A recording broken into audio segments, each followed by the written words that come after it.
सामंत हे सुद्धा आता मतदाराचा हक्क बजावण्यासाठी मतदान केंद्रावर पोहोचलेत। आपण सध्याची महत्त्वाची दृश्य ही साम टीव्हीवर पाहतोय। तर उदय सामंत हे आता मतदान करणार आहेत। अगदी थोड्याच वेळात त्यांच्यासोबत त्यांचे कुटुंबीय सुद्धा आहेत।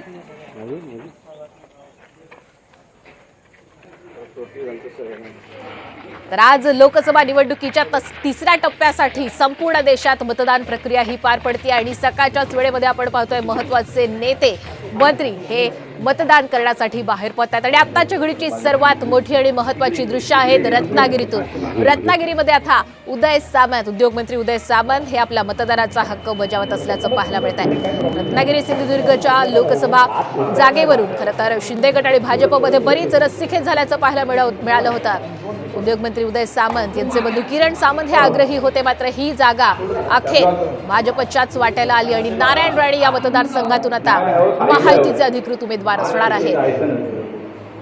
आणि काही दिवसांपूर्वीच आपण पाहिलं की उदय सामंत यांचे पोस्टर सुद्धा किरण सामंत यांच्या कार्यकर्त्यांनी उतरवले असल्याची बातमी सुद्धा हाती आली होती।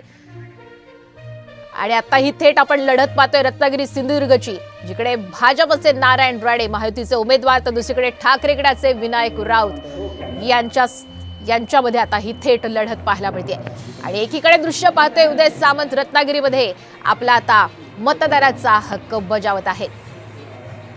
आताच्या घडीची सर्वात मोठी बातमी आपण साम टीव्हीवर पाहतोय। आज दिवसभर मतदान प्रक्रिया कशा पद्धतीने संपूर्ण देशामध्ये राज्यामध्ये पार पडतीये या संदर्भातले सर्वात वेगवान अपडेट आम्ही साम टीव्हीच्या माध्यमातून आपल्यापर्यंत पोहोचवत आहोत।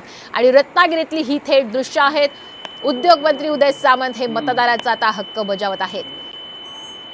नारायण राणे हे महायुतीचे उमेदवार तर दुसरीकडे विनायक राऊत हे महाविकास आघाडीचे उमेदवार। मी मतदानाचा हक्क मिळाल्यापासून मतदान करतोय। त्याच माझ्या पाली गावातल्या मतदान केंद्रावर आज मी मतदान केलेलं आहे आणि ओव्हरऑल 60% पेक्षा पुढे मतदान होईल याची खात्री आहे।